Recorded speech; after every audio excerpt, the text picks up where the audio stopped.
You're on the open highway, your favorite playlist is booming, there's coffee in your cup holder and nothing but possibility ahead. Now imagine pushing south as far as you can go, past city skylines, tropical coasts, deserts, and endless green. North to South America, a single epic road trip.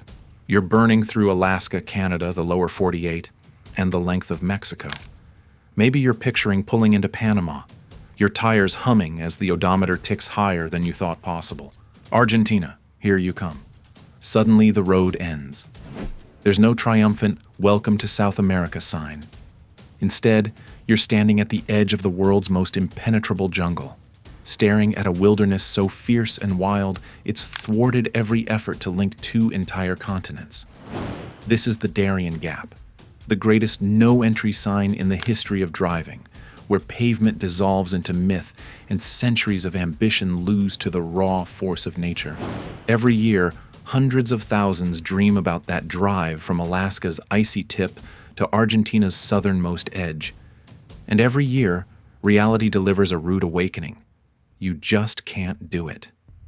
A continuous ribbon of road, the Pan American Highway, seems locked and loaded to make this the world's greatest continuous drive. But right there, 60 miles of land between Panama and Colombia, lies an obstacle that's not just inconvenient, it's an absolute showstopper.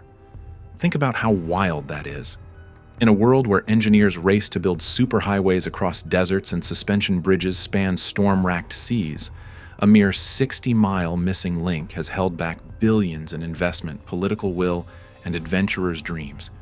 Here's where our journey begins, with ambition, grand plans, ecological showdowns, and the raw, undefeated power of the jungle. So, how did it all start? The dream caught flame a century ago. In 1923, leaders from across the Americas gathered in Santiago, Chile, and sketched an audacious plan: connect Alaska to Argentina with an unbroken highway. Not just a road, but a symbol: Pan-Americanism. The vision: create unity on a two-continent scale, a highway as the beating vein of a shared destiny. By the 1930s, the project was rolling. From the Arctic Circle down through Canada, weaving across the United States familiar ribbons of pavement, through the deserts and dense cities of Mexico, then threading a line through Central America's lush terrain. Piece by piece, each nation built their stretch, high-fiving across borders as highways slowly stitched the Americas closer together. With every gap filled, the dream grew stronger, except for one stubborn stretch. The Darién Gap keeps holding out, a 97-kilometer, about 60-mile wall of swamp, rainforest, and tangled mud that simply refuses to yield. It's not for lack of trying. Every decade brings fresh ideas, surveying new routes, inventing wild machines, pouring money into new plans. But always, the jungle wins. Standing at the pulse of the Pan-American Highway, you get a sense of what explorers, engineers, and relentless optimists have seen for 100 years. The concrete stops, the foliage thickens. In every direction, chaos.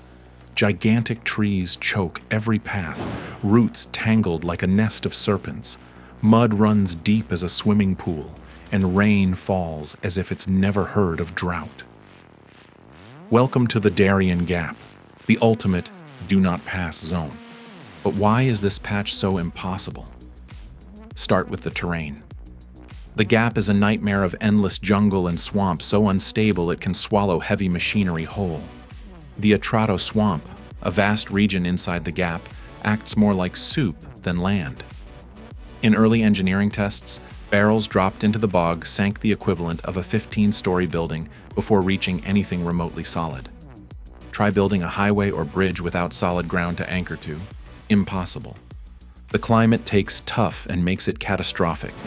Relentless rain transforms the earth into a shifting, muddy morass that traps even the hardiest vehicles. Rivers slash through the landscape, prone to flash floods that erase any notion of stability. During the rainy season, May through December, the jungle is basically a living, breathing landslide. Let's not forget what lives here. Venomous snakes lurk in the shadows, ready to strike without warning. Scorpions find their way into boots and bags. Crocodiles patrol murky rivers, waiting for the careless or unlucky. And perhaps deadliest of all, invisible swarms of mosquitoes spread malaria, dengue, and yellow fever, illnesses that have stopped more expeditions than any other obstacle. If the animals don't get you, the mud will. Mud that clings so ferociously you'll lose a boot with every step. Mud that sucks trucks and tanks under. Mud that turns the bravest human into a mud statue in hours. Past travelers have described it as a nightmare with 1,000 demons.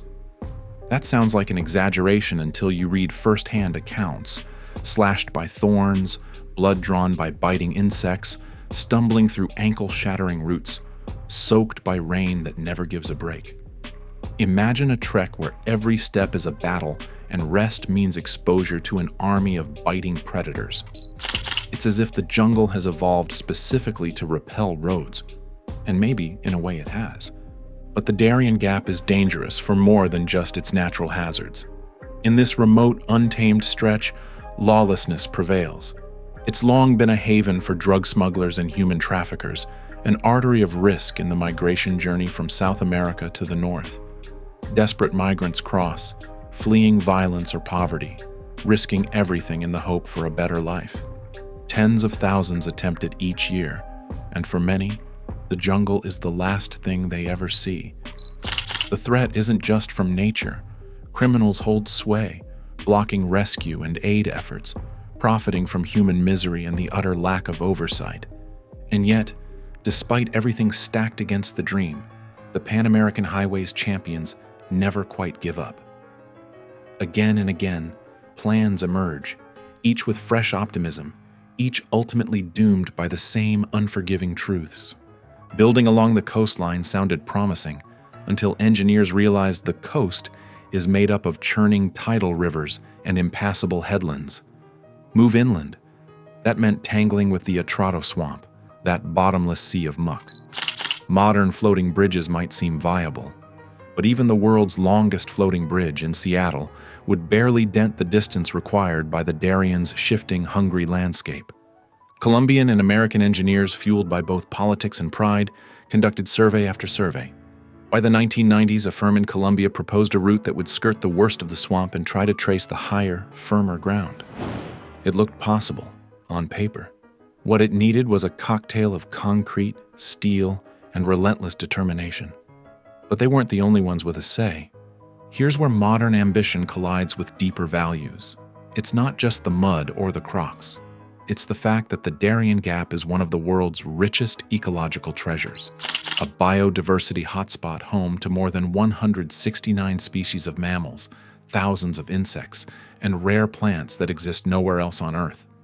The gap serves as a bridge and a barrier, preventing invasive species from crossing between continents, a natural border wall that keeps delicate ecosystems balanced as they have been for millennia. Consider the humble coyote at home in North America. If a highway pierced the Darién, coyotes could surge south and upend the delicate balance, preying on capybaras, peccaries, and countless rodents, shattering an ecosystem that's never dealt with that kind of threat. For scientists and conservationists, the missing road is a triumph, not a tragedy. It's the world's best experiment in leaving nature to its own devices. Environmental groups, especially the influential Sierra Club, rose up with sharp warnings. They argued that a completed highway would spell disaster, destroying habitats, unleashing disease, and opening remote people and wildlife to all manner of catastrophe. And they weren't alone. Cattle ranchers in the U.S. joined the cause, petrified at the prospect of hoof and mouth disease sweeping north from South America into the lucrative herds of the United States. One study suggested a single outbreak could wipe out a quarter of American cattle, costing ranchers billions. That alliance of conservationists and cowboys became unstoppable. Enter President Richard Nixon. In the 1970s, Nixon was hell-bent on seeing the Pan-American Highway dream realized. He imagined trade surging between North and South. The Cold War kept at bay by new flows of goods and people, and perhaps even the Nixon Gap immortalized in concrete. He offered $100 million toward the effort, over $1 billion in today's dollars, aiming to finish by the U.S. bicentennial in 1976. But political will met legal firepower. The combined opposition of environmentalists and ranchers secured a legal injunction. Their argument was twofold: save irreplaceable wildlands and prevent economic devastation. Progress halted. Nixon's vision of the Nixon Gap faded into history's what could have been. Today, instead of a bustling highway, you find an arena of escape, desperation, science, and survival. More than 500,000 migrants braved the crossing in 2023 alone. Families with children, the elderly, the determined, and the desperate. Danger is everywhere. Cliffs, swift rivers, stifling humidity, disease, violence from criminal gangs, and the sheer grinding exhaustion of days spent in the wild. For every person who emerges on the other side, others are lost, sometimes forever. Still, where there's a will, there's an industry. Supply and demand created alternatives. In Panama's port of Colón, you can ship your car to Cartagena, Colombia, for about $1,000. While your precious vehicle bounces across the Caribbean Sea, you hop a quick flight across the gap. Airlines have seized the gap as an opportunity, boosting connections and moving people with a convenience that makes the missing road seem almost irrelevant. For most travelers, then, the Darién Gap is no longer an insurmountable obstacle. It's a slightly annoying hiccup. Driving? No. But shipping and flying? Absolutely. For global trade and tourism, logistics has filled the hole. But for the jungle itself, and for those who dare to cross on foot, the story remains as harrowing and raw as ever. And what about the dreams of the 1920s? A highway tying continents together, making travel seamless from the edge of the Arctic to the heart of the Andes. Does the Darién Gap mean that dream is dead? Or has it become something deeper? A symbol, a living monument to both the limits of human ambition and the enduring power of nature. In an era when we've charted the oceans, climbed the world's highest mountains, and sent robots to Mars, the Darién Gap stands as a rebuke to the idea that no frontier is beyond reach. It's a living laboratory for scientists, a sanctuary for rare species, and a vital shield for indigenous cultures like the Embera, Wunan, and Kuna, who know its secrets and have lived in harmony with its challenges for centuries. It's one of the last places on Earth where the wilderness wins, always. Scientists keep discovering new species in the gap.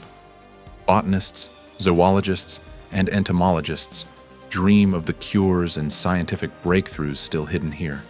The gap is a testament. Sometimes the things we don't build, the connections we don't force, are as important as the bridges and roads that define our progress. So the next time you gaze at a map, tracing that nearly uninterrupted Pan-American highway, remember, the missing link isn't a failure. It's a resounding not yet from Mother Nature herself. In a world obsessed with efficiency and conquest, perhaps the greatest lesson of the Darién Gap is in what we choose not to do. For the adventure fanatics, the Darién will always be a challenge. Legendary crossings, and even legendary failures, are living proof. In 1960, an intrepid motorcyclist lugged his bike until the jungle defeated him, forcing the journey to continue by foot and boat. A year later, 3 Chevrolet Corvairs entered, and only 2 made it out. 1, lost forever to the Darién's hunger. The inhospitable terrain shreds the unprepared, a lesson written in the mud and the bones of failed expeditions for over a century. By refusing passage, the gap pushes back against the illusion that every inch of earth must be paved and tamed. What seems like a setback to ambition has become a symbol of balance, between convenience and preservation, between human innovation and the primal right of nature to simply exist. Bridges, tunnels, highways, they all speak of progress. But sometimes, the greatest connection is the one that never gets made. The Darién teaches patience, humility, and respect for forces beyond steel and concrete. Each crossing, by foot or boat, is less a statement of victory and more a lesson in endurance. Each failed road project, a reminder that we're not always meant to win. The missing highway isn't just an engineering problem, it's a cultural landmark, a reminder that our drive to build needs, sometimes, another kind of gear, the wisdom to leave things untouched. And so, if you ever find yourself at the end of the world's longest road, staring into the green chaos where the highway disappears, take a moment. Listen to the jungle, to the silence, to the calls of birds you've never heard before. Know that, for all our progress, some frontiers are sacred. The story of the Darién Gap is far from over. It's a living testament, a challenge, a natural wonder, and one of the last true wild places on the planet. So no, you can't drive from North to South America, not yet, and maybe never. In that gap, humanity's story is still being written, whether as a corridor of hope, a wall against convenience, or an engine of natural discovery, the Darién Gap endures. Sometimes the greatest journeys are marked not by the roads we travel, but by the wild places and wild dreams we leave alone.